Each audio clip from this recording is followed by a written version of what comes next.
hope this is better, inshallah.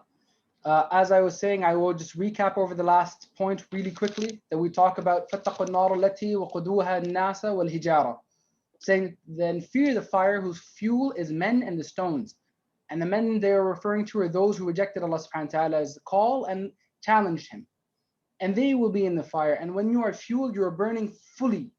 You have to understand, for those of you, if anyone's done a barbecue, when you take the coal, when you're setting the fire at the beginning, which is the most important part of cooking your meal, you're making sure that those coals are burning fully. They are glowing red hot, because that's what makes for a good fire. That's what makes sure that you have a good barbecue and you can cook.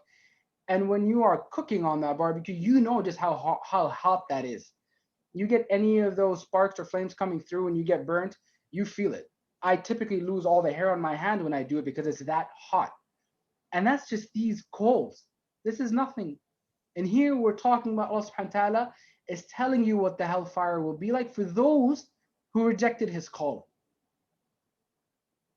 Alhamdulillah. Now I think we can move on.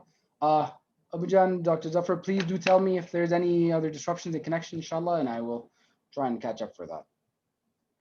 Alhamdulillah.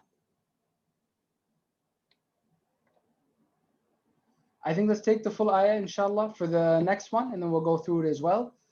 I will repeat the Arabic, and then Jaleel Hassan Saab will repeat the English. وبشر الذين آمنوا وعملوا الصالحات أن لهم جنات تجري من تحتها الأنهار كلما رزقوا منها من ثمرة رزقا.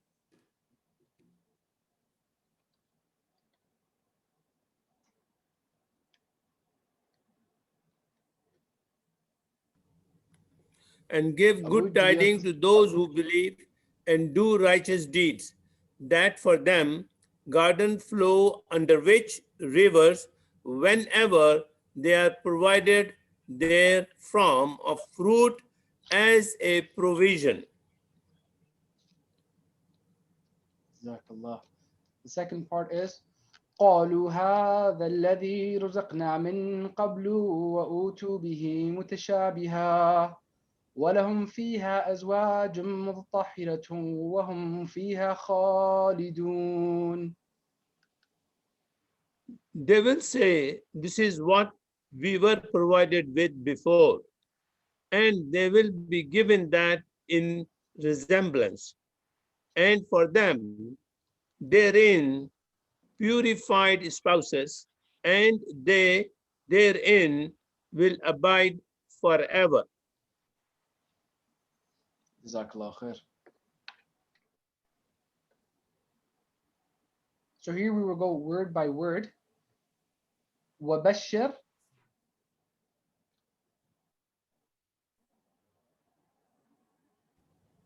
And give good tidings. الذين آمنوا And to those who believe وعملوا الصالحات and do righteous deed, إن لهم and so, that for them جنات تجري gardens flow من تحتها الأنهار under which rivers, كلما whenever رزقوا they are provided therefrom sorry that's رزقوا منها من ثمرة of fruit رزقا as a provision. قالوا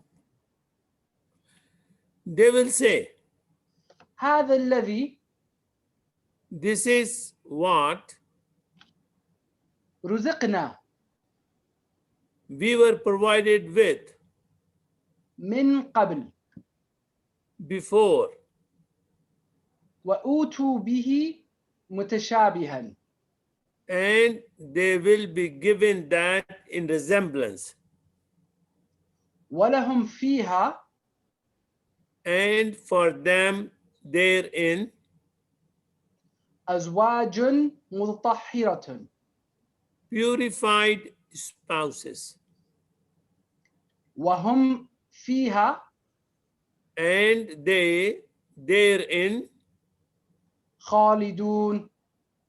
will abide forever. جزاك الله خير. Now, alhamdulillah, we've gone through the entire translation and we've gone through word by word. Inshallah, you were able to start identifying some of those words because I think we've gone over some of them before, and you're able to now understand the meaning before we even translate it, inshallah. May Allah subhanahu wa ta'ala give us the ability to do that and guide us, inshallah. Ameen. So now let's go through each one of the key points that we've gone through here before. In the previous one, we went over the warning and the good news, and we talked about how this came through as poetry, and the Arabs were champions of poetry, and for them it was always a source of pride. I'm sorry, I'm gonna go back on this one, on the last verse, just to add some points. Before, and even to an extent till this day, in Arabs, this form of celebrity that you have is not based off of how many social media followers you have and how much money they have. Poetry was used to be what would cause celebrity for you and fandom, and that would be a very, very big source of recognition and social status to this day. And it's not just, they're not just confined to Arabic. This was something new for me, and it gave me a little bit more insight into the Arabic language and how people have learned it. Is that even in Saudi Arabia today, they're learning different types of poetry in school. I was very surprised and shocked to find out from my co-workers that a lot of them have studied Allama Iqbal and they've learned it in Arabic. So when I was talking about some of the poetry and we were talking about poetry and I was talking about Allama Iqbal, my co-worker who's Saudi cut me off and recited it before I could finish. And when I asked and inquired more, they said, yeah, Allama Iqbal is known for very high levels of poetry, and we're taught that. And it's common form here for people to learn about this, and it's very, very important. So this was back then, 1400 years ago, but that culture still prevails. So that should give you an idea of how important and how much of a source of pride it was to be the best poets. And so when the Quran came around in this form, it challenged the best of the best, and none of them were up to that challenge. And that's why it also stands at that time and today as a clear source that is from Allah subhanahu wa ta'ala. So sorry, I'm gonna move on now to the next one that we just went. And where the verse says, وَبَشِّرِ الَّذِينَ آمَنُوا وَعَمِلُوا الصَّالِحَاتِ, and give good tidings to those who believe and do righteous deeds. So the good news is not just for those who believe, and it's not just those who do good deeds. Both of them are good, but they have to be in tandem together. Both are very, very important. So always remember that. You may hear some other people say that, you know what, Nala, and I believe in Allah subhanahu wa ta'ala, I have my relationship with God. You know what, that's enough. So don't ask me about my actions and what I'm doing. I don't need to do these other things. I don't need to pray. I don't need to give zakat. I don't need to do things. God knows me. I know him, and I have full belief. That's not always the case. And those who believe have to do good deeds as well. These two things have to go hand in hand, and both are very, very important. Remember that there's this notion of thoughts, action, and words that are all linked together. You can't from one side of your mouth say that something is very, very important to you and you believe it wholeheartedly, and then turn around and not do the actions that follow from it. If someone were to tell you that they love you dearly and completely, but do not listen to anything that you have told them to do, and treat you badly, and ignore each one of your callings, I don't think that you would believe them when they say that they care for you, that they love you, or that they believe in what you are saying. Likewise, you'll see many times throughout the Quran, it says, الَّذِينَ آمَنُوا وَعَمِلُوا الصَّالِحَاتِ. The belief and action go hand in hand.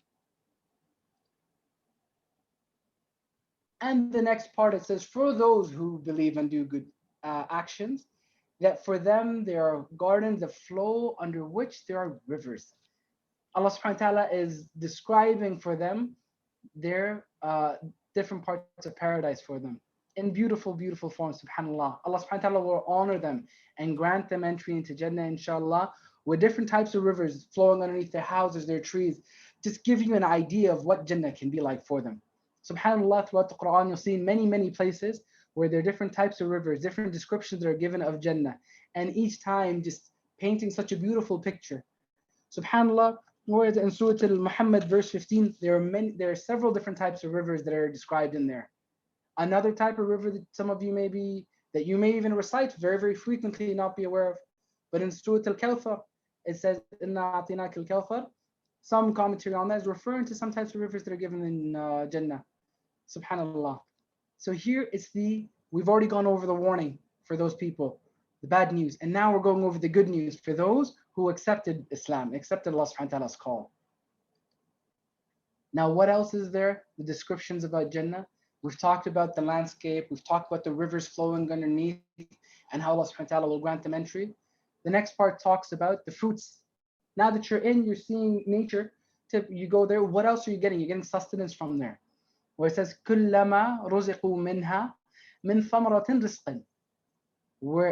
Whenever they're provided there from fruits as a provision. So Allah subhanahu wa ta'ala won't just bring you in to Jannah and create a beautiful landscape for you.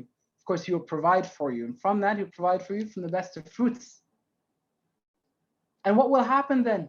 When they get these fruits, we're going to be eating apples, oranges, grapes. Inshallah, we all get the best of food when we're in there. Allah subhanahu wa ta'ala is describing what will happen when they come. When these people are granted entry into Jannah and they see Jannah and they're given the provisions, what happens then? They will say, this is what we were provided before. قَالُوا هَذَا الَّذِي رُزِقْنَا مِنْ قَبْلِ. This is what we were given before. وَأُوتُوا بِهَا مُتَشَابِهًا. And they will be given it in resemblance. As in, it will look very similar, but it will taste very different. It will be those things that are solely out of paradise. And some of the scholars go on to say that this will taste different every time they eat it. Sometimes if you have something great and you eat it 3, 4, 5 times, it will no longer be great for you. All of us have had this where we gorge on something that we love, and by the 10th or 20th bite, you're like, maybe I shouldn't, this isn't as tasty as I thought it was. But not in Jannah. Allah subhanahu wa ta'ala is telling us this, subhanAllah. And alhamdulillah, the next part where it says, وَلَهُمْ فِيهَا أَزْوَاجًا مُطَهِّرَةً. And for them therein are purified spouses. And in that, so Allah subhanahu wa ta'ala has now, think about the picture that He is painting for you, for those who accept in His call. He's painting a picture of how beautiful Jannah will be, with rivers flowing underneath the gardens that are given to you, to the provisions that you will give. So your eyes are happy already. And now your mouth and stomach will be happy as well. You're being given all this provision, subhanAllah. And then He goes on to say, and you therein will be purified spouses for you. So now your heart is also content. Not just that, and we don't just mean purified as in, alhamdulillah, good clothes, nice. No, Allah subhanahu wa ta'ala means physically and morally. Every part of them will be good for you. They will be purified for you, subhanAllah. So now your eyes are happy. You love what you're seeing. You can see a beautiful landscape. Your stomach and mouth are happy and your heart is content. Alhamdulillah. It sounds amazing, and that's what Jannah is. And then the last part that Allah subhanahu wa ta'ala adds in here. Just when you think this can't get any better, Allah subhanahu wa ta'ala says, وَهُمْ فِيهَا خَالِدُونَ. And they therein will abide forever. Some people, when they get something good, alhamdulillah, they enjoy it, and then they think, this is going to stop. And that sadness will creep in. Like that last bite of your favorite candy bar, you're like, oh, Allah, this has been fun. No, Allah subhanahu wa ta'ala is telling you that will never end. That will not end. وَهُمْ فِيهَا خَالِدُونَ. Khalidun will abide forever. Subhanallah. Allah subhanahu wa ta'ala has painted this picture and told you how long it will be. So how foolish can you be to take this small lifetime that is a blink of an eye? It's nothing in the grand existence of things. And taking this over that, you're taking the daily struggles of this life and everything you get through, where you're happy when you get 2, 3 apples or 2, 3 fruits. Alhamdulillah, you're content for that period of time. And Allah subhanahu wa ta'ala is saying, listen, in this world, take this and you will have forever. Forever, the most beautiful landscapes, your best of food, the best of companionship, and forever, subhanallah. So Allah subhanahu wa ta'ala here paints a beautiful picture for those who believe and accept His commands. Now in this, there's a very important link to the previous topics that we've done, where Allah subhanahu wa ta'ala brings up 3 very important topics. The topic of Tawheed, or belief, where it says, "U'budu rabbakum," worship your Lord. He's talking about Tawheed. And then Risala, وَنَزَّلْنَا عَلَيْنَا عَبْدِنَا. Risala being sending of the message in conveyance. And Akhirah, he's talking about Akhirah. How? When we talk about An-Nar and Jannah, Allah subhanahu wa ta'ala is linking all 3 of these together. by having belief, عَبْدُنَا رَبُّكُمْ نَزَّلْنَا الرِّسَالَةَ. How do I believe in Allah subhanahu wa ta'ala? With the risala, the message that we've gotten. And what do I get from it? Akhirah. For those who accept it and take it well, you have Jannah. And for those who do not and challenge Allah subhanahu wa ta'ala, then you get a nar. So Allah subhanahu wa ta'ala has beautifully wrapped this up together. Now, alhamdulillah, I think that we can pass through this. We've just gone through the word for words and the phrase, alhamdulillah. Now the translation, as we've just gone through as well, but if you do not do it, you will forever be, and you will never be able to do it, then fear the fire for whose fuel will be men and stones, prepared for the disbelievers.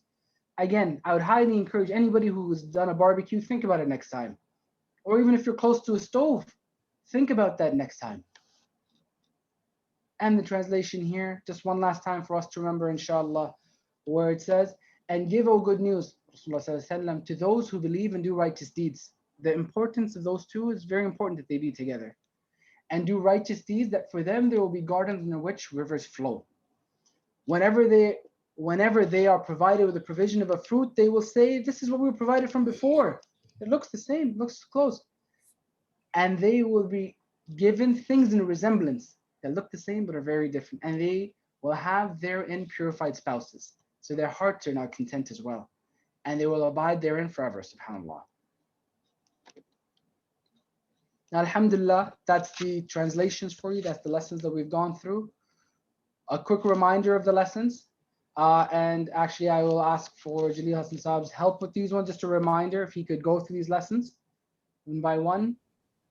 For the first verse we have. Warning the fire of those who reject. And the second part. Good news for those who believe and do good deeds. The third one is blessing in Jannah, rivers, fruit, purified spouses, and eternity.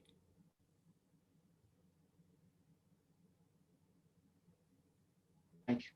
But I think the last part is blessings in Jannah for the rivers and fruits and purified spouses and eternity. Yes. Alhamdulillah. So now we come into tadabbur and tafakkur cycles like we've seen before. And what do we want to start with? Start with the dua. So, Allahumma ajarni min al-nar. Oh Allah, save us from the fire.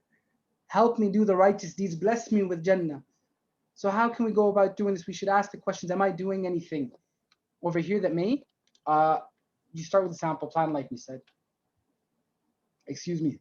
The first thing that we start with is we ask our question, Allah subhanahu wa ta'ala, am I doing anything that would take me toward this? Ya Allah, ask this of Allah subhanahu wa ta'ala, ask this of yourself.